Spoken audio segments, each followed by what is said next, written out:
just give us the quick overview of the whole unit offensively in terms of your line. Like Coach said, I feel good about our first two groups, better than I felt the whole time I've been here, as far as having 10 guys that can go out there and function on this level, communication, seeing movement on defense, being able to react the way we want them to movements and situations, and understand when it's third and short, third and long, and use the technique that I want them to use. And we're not all 10 are, physically to the point where they're going to be. We got some young guys, but I feel really good about our depth. Right now, the first five guys, feel great about the left side, with Wyatt and Tomas. Yates is doing a really good job of continuing to get better every day, straining more, learning the center position in pressure situations. We put him down there and had a goal line snap about a week ago, and he snaps it over the quarterback's head. And I told him, I said, look, man, that's a learning moment. Anybody can come out here and snap that ball against air. I said, but when you're going against a 320-pound nose guard, we've got to get those reps. That's where he's continuing to grow there. We had a goal line period yesterday where we had about 4 plays of, really high pressure, under center, 6-0 lineman coming off the ball kind of deal. And we had all 4 of them were really good exchanges. So feel good about where he is. Right now, Hubbard is playing at a higher level than he's played since he's been here. He's all in. He's one of the hardest workers on the offensive line. Really changed his body. Really changed, and he's got a mindset of positivity and a mindset of working hard and always doing extra, and it's paying off. You can see it paying off by the way he's playing right now. And Malone at tackle, got to continue to press him to play with better pad level. He's a really, really smart player. Sometimes he overthinks, but his athleticism, you can tell him he runs better than Wyatt, like outside zone, stuff like that. He's running really, really well. So that group has gelled together. 4 of them are seniors, one's a junior. So you're getting a lot of what you expect as far as those guys looking downfields, looking at linebackers, looking at safeties, making calls, picking stuff up, and they're really working together good. For Wyatt, what's the next step you want him to take? The next step for Wyatt is just being an elite pass protector off the edge. That's something that he's got to continue to work, and he's really taking his game to the next level. He's working on, Jens Danielson, who's my assistant line coach, has done a phenomenal job of really, that was what we did all, when you got a player like Zach and like Wyatt, you got to find ways to coach them because they're really, really good at what they do. They work really hard. They're older. You got to find things for them to work on to get them, it's just like if you're a teacher in a classroom and you got really gifted students and you got some students that struggle, you got to figure out how to teach them all. And that's what we really work hard at, is having things for Wyatt to work on to get him to be that elite pass protector on third and long off the edge. He's going to be challenged, week 1, he's going to be challenged with one of the best pass rushers, if not the best pass rusher in college football this year. So that's the next step we're trying to take with him. What do y'all do that? Say it again? How are you doing that? Like, it sounds like you've got something up your sleeve there. Well, it's not. It's just continually working on the type of sets you take, not always doing the same thing. Understanding body demeanor from the defensive line, understanding, linebacker leverage, and really trying to hone down and understand what that guy's going to do. If you can hone it down to he's either going to do this or this, well, it's a lot better than just sitting off the ball and going, wow, I don't know what he's going to do. He's going to speed me. He's going to bull me. He's going to go inside, whatever it is. So that's something that, and it's a lot of studying, it's a lot of film watching, and it's a lot of, working on just technique at practice with his hands.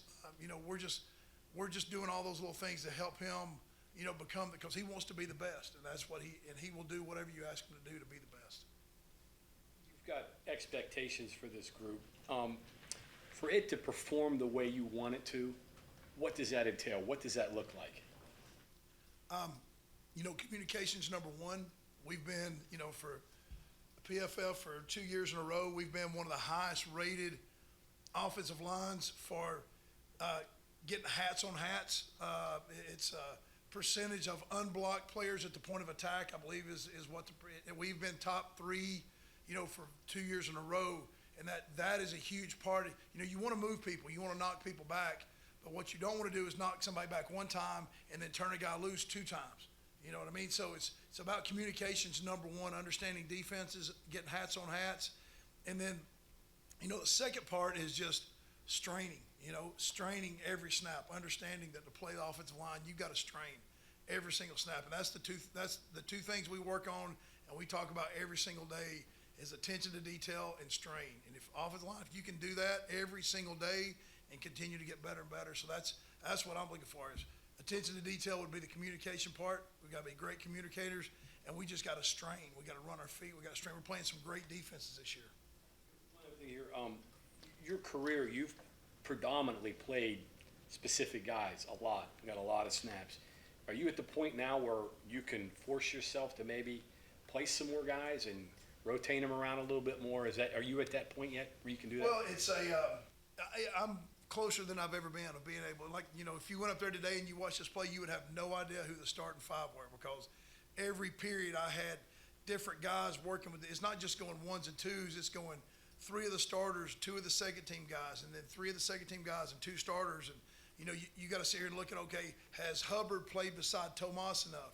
Has Wyatt played, besides Sully enough? Has, Landon played in the middle between the starting guards? Because, how you got, like it was last year, you never know. We had 7 guys that started different games, and you got to try to go through camp and make yourself. And the hard part about it is when you're going against a defense and you're wanting to win, you want your best 5 in there, but you got to make yourself go, hey, this is going to help us down the road. If we can take and work these guys together and they got a good relationship and they understand each other, that's what you want. That's when you feel good about rotating guys in by series and try to keep them fresh. That's a component of having the depth, the quality players. Yes. And you got to put them in those situations on a Saturday night in the stadium during camp. I got to put Landon Livingston with a starting group and see what he can do. I got to put Nick Cray with a starting group to see what he can do. I got to put Johnny Williams with a starting crew to see what he can do against the best guys, and to see if those guys. That's where you want to find out if they're going to, if the bright lights are going to get to them. You want to find that out in the stadium in August before you find it out in September. Now, working through that process of seeing what people can do, they get that shot, in this scrimmage, in this whatever, and maybe they're still a little bit short. How much time is there to give them that next shot? How do you, continue that process of evaluating them to see when they might be ready? Yeah, well, the way we got the schedule set up is we're going to have 4 days where it's going to be really physical, really get after it, high pressure situations. And that's where, so you got 4 times, and, if you don't do it, then you're not going to do it, And that's why if you don't do it, you're not going to do it, and we're going to wait till spring ball next year and see if you can do it then. You mentioned them, what do you think of that backup group, the second group right now? I feel as good about it, better about those guys than I have since I've been here. Johnny Williams is playing really well. He's got to continue to get stronger, but he's playing really well. Sully Weedman's playing better than he's played since he's been here. He's had a better camp. He's cleaner. He's playing with better fundamentals. Landon Livingston is really making a run. He finally got his weight up. He's a really athletic kid, really smart, does a really good job of communicating. Nick Cray is a guy that's just, this kid weighed 240 pounds when we were recruiting him his high school, his senior year of high school. He's 303 pounds and is very little fat on him. Like he's really, his body's really developed. He's a big basketball player, so he's really athletic. And then, Xavier Balsley at the right tackle. Same thing with him. He's completely changed his body since he got here in January of last year and just, continuing to come along, and he can play both tackles. Malone can play both tackles. Johnny can play both tackles. And we're just constantly moving guys around because that's what you want to try to be is don't just pigeonhole them in one spot. Try to get them where they can play multiple spots. Matt, is it realistic you could have a 9-man rotation? I could have 9 guys that could play. I don't know if it'd be realistic to say, hey, I'm going to roll these 9 guys in. I hope I got it where I'm like, okay, it doesn't matter who's in there. Let's go play. That's what I'm shooting for is to get it to that point. How does it change for you at all, having so much more experience around the line on offense? So a lot of the returning receivers coming back, obviously Green a full season under his belt. Yeah, it's totally different than last year. Right. Like last year, we had to be able to be good at running the ball, right? Because that was like, we wasn't real sure, with a new quarterback, with a bunch of young receivers. But now the guys I'm seeing we've got on the edge, Bilal's doing a phenomenal job out there with those guys. They're blocking their butts off. And you go back and you look at a lot of the runs we had last year, they were going to be good runs, but they turned into great runs because P. Fox is blocking a safety. but, we had guys downfield working those blocks, but like, our whole offense is better. Last year, I knew we were gonna be good up front, with Zach anchoring us in the middle. I felt good about the quarterback run game, but the rest of it kind of came along later in the season. But yeah, I feel better about our whole offensive group and the receiver room. I'm really impressed with. Of course, the running back room, we got two phenomenal guys, and we got some other young guys that are coming along. And the tight end room, I mean, that thing's really coming along. We got two high-quality tight ends with a lot of reps, and we got some young guys. We got Greg Generos, and that kid, he looks great, and he's just learning. He's like a freshman, and he is a really good-looking kid, and he's done some really good things. So I'm excited about the weapons that we have on offense, as opposed to last year. It was more just like it was more just smash mouth every time. You know what I mean? I imagine there's less pressure, but there's also the end of not wanting to feel too comfortable that, if I miss this, then Preston will pick it Yeah, up. but I mean, with my guys, it's like, and that's, y'all were talking about Frazier earlier with Coach Brown. Like Frazier set a standard. Like, he set a standard, and he was the guy I pointed at for 4 years.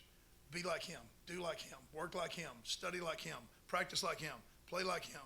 And these guys around him, they all did that. They all did that. Him and Doug both. And both of those guys, I mean, Doug's in a camp, White's in a camp. Those were two really good linemen that we lost, but these other guys, they want to hold that standard. They're not sitting there going, we don't have to be as good. And we may be a little bit different by the way we do things, but I think we got a chance to be just as good as we were last year up front. Just to be clear here on some of these backups, natural positions. Livingston, what's his natural position? Center. Cray, Guard tackle. so right, left? Right. Right. And then Williams, obviously left tackle. Bosley, right tackle. Weedman, Left guard. left guard. Okay. So continue the evaluation with the true freshmen. What do you see out of them? Well, there's two guys. There's two other guys that are in that second group that are really doing well. Is Biggs and Cooper Young. Those two guys are getting a lot of reps with that second group too. Cooper being a center and a guard, and Biggs being both guards. Both those guys have played a lot the past couple of days and do a really good job. With the incoming freshmen, feel really good about Lucas Austin. He's doing a really good job at left tackle. That's another kid that weighed 240 pounds his senior year of high school, and he's sitting right at that 295 spot. He's really athletic. He actually set the school scoring record in basketball, so he's a really athletic kid. Justin Terry, the right tackle, is really coming along. He's a kid from Pickering, Ohio, and was under the radar. He's a 330-pound kid that now he can move his feet. I think we're really going to like what you see out of him. He's got a lot of nasty in him. Really excited about what he's doing. And with Altuner, when we get him back, I think he's going to be a special player also. So I feel really good about those guys. You were talking earlier about the improvements that your guys made across the board with their bodies over the offseason. With as much weight as they can shed just at normal practice, how important then is what Mike Joseph and his staff does with your guys over the offseason, and the nutrition staff as well, what they've been doing? So like Malone's one of those guys that'll lose 11 pounds in a day. And he's gained every bit of that back every time. He's done it just about every full padded practice or shells practice. And our nutrition, Haley and Bailey in nutrition, and what Mike Joseph and his guys do, they do a phenomenal job. They take care of they make sure these guys, well, first of all, it's the player's responsibility to take care of their own body, right? But they do a really good job of showing them and teaching them and basically saying, hey, here it is. You take this is what you need to do. And so we've had really, knock on wood, so far, guys gaining that weight back whenever they drop it during practice. And like the off-season stuff that Mike Joseph does, I mean, I've said it over and over. He's the best in the country. He does a phenomenal job. He and his staff, they do a tremendous job with how they train these big guys. And you can ask Frazier, you can ask Doug. Those guys have gone to the next level. McKivitz, they'll tell you the same thing, man. You're not going to find anybody better than what Mike Joseph does. They don't always love him, but they appreciate him. How many pounds are you losing per practice? Yeah, I'm sitting right there at about the 4.5, 5, but I got no problem putting it back on. At that cafeteria, it's back like that, no problem. Athletics is a lot of the success in athletics has to do with mindset. Yes. What is the difference in the mindset between offensive linemen, say, and a defensive lineman, or offensive lineman and a linebacker? What are you looking for in how they think? So offensive linemen, less emotional. Less emotion. You got to be. Like I tell my guys all the time. For you to get on the field, we got to trust you. And for us to trust you, you've got to go out there and do the same thing over and over. Now, if this is as good as you are, I want you to be this all the time. I don't want this and this. So you got to be non-emotional, and you got to be the same guy every day. You got to be the same guy every snap. Where now, if this, like Frazier was up here, but he was like that every day, right? So I'm looking for non-emotional guys. From a mentality standpoint, you got to be able to overcome losses. You got to have a short memory, because there's, the only old lineman that's never lost is the one that's never played. You're going to get beat. You're going to lose a rep, but you got to be able to snap back, play the next play, and keep it rolling. You're going to jump off sides at some point. You got to, you got to be ready to go. You got to have a really short memory. Ego, none. None. You got to, and my room does a really good job of that. They want to start, they want to be the guy, but if the guy behind them's up and going, they'll coach them up and tell them what they're doing wrong. But yeah, no ego in our room. Now, watching your drills this fall camp, seems like a lot more emphasis on lateral movement, even like lining guys up, horizontally out of the chute and a lot of those things. Is that part of what you were talking about earlier, that last year you were more drive blocking, but this year you want to be able to be more flexible in the way that you block running plays? Well, it's the way we teach scheme-wise our offense. We're multiple schemes. We're inside zone, which is more vertical, outside zone, more lateral, and then you have your gap stuff, which can be several different things. So really, we teach them all. And then, like last year, we played BYU. We had, 300 yards rushing, maybe more, running outside zone over and over and over. And then we play Cincinnati, and they have a plan for it. We run gap scheme, and then we run for 300. So, it's really not, we don't sit out saying, hey, this is what we're going to be. We sit out saying, okay, we want to be good at all three of these. When we go into a game, which one is working versus this team? Do you get guys out of high school that tend to be better at one versus the other? Is there? Yeah, you get some. Well, it's really, you got to be athletic to run the outside zone. So the guys that are kind of big, heavy-footed guys, you can kind of take that off of there. They're not going to be very good at that. So that's why we tend, like I said, Cray, Lucas, guys that are athletic that we put weight on. That's the more the guys that we're looking for, as opposed to just the big, heavy guys that can down block. You noted that there are more coaches who can now coach during practice. It looks like there are 3 offensive line. So how do you split them up? How much of a benefit is that for you? Oh, it's been huge, especially with Jens, because I coached Jens in college. And Jens was here with us and then left, went to Mississippi State, and then came back. So he and I have spent a lot of time together. We speak the same language. Jens does a phenomenal job in the run game. He is really growing as a young coach. So I'm comfortable with him. What I try to do is, you have all these reps, all these snaps, and then you try to get them all watched on film. And if we're all 4 groups are sitting in the same room, you never have enough time. So what we do is we split them up. And Ron Alexander, who is was my GA, now they call it the assistant O-line coach. You got all these titles, but he'll take the young guys and he teaches them the fundamentals. It's like I said, you got a 099 O-line class over here, right? So they're remedial. They're still learning the basic fundamentals. And then you got your 400 level graduate students, because I got 4 seniors. You can't coach them in the same room. So we do a really good job of organizing the way we teach things and making sure we're pushing this group over here, but we're also teaching this group over here, even though they're on different levels. So we work really hard. That's something that we put a lot of thought into, of using all 3 of us and make sure we're on the same page. And we're not teaching the same stuff. We're teaching high-end stuff here, fundamental stuff here. And then when these guys catch up, we'll move them over into this pile and we'll keep the guys. So that's the way we do it all year long. And it's really helped us. I think that's why we're at a spot now where I have more depth, because we've been teaching these guys on different levels until their fundamentals get where we want them. Coach, can you talk about the addition to the new teams in the conference and what challenges that presents you with the defenses that you'll be seeing this year that you expect to see? I don't really know enough about them right now. I really don't. I'm a next day guy. I'm worried about camp tomorrow. Somebody said we're playing Penn State game 1. I don't know. I'm not really worried about it right now.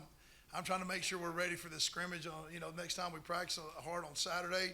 But I don't really have enough information to really comment on that. You've heard a lot about the red zone work. Specifically, what role does your unit have, I guess, in ensuring that there's better execution? Well, it's, when you get in that red zone, there's a lot more going on, right? A lot more, you can get more safety blitz, you get more linebacker blitz, more movement. So that's something from an O-line standpoint. You got to know when you're in the red zone because you got your antenna, you got to put your antennas up looking for, okay, hey, this is when they could bring their safety blitz. We got to have our eyes up. We're looking for certain alignments to tell us when blitzes are coming. So that's when we use a lot of our pre-snap alignment rules and say, okay, hey, they're slid over this way. This is what's going to happen. So it's really good for us to get a lot of that red zone work because there's a lot of thinking that's going on from an O-line standpoint. How have the tight ends meshed with you? I know you got a lot more of them. You got more size there. What do you see there? Yeah, it's been great, and that's where Jens has really helped also because when we split up, I can take when we have the tight ends, he can have tackle tight ends, I have centers guards, and so we can actually have the same voice coaching that tackle tight end room because usually it's during special teams, and Blaine is working a special team, but we've spent a lot of time with our tackle tight end, just communication, making sure and it's been so far, knock on wood, our communication's been really good there.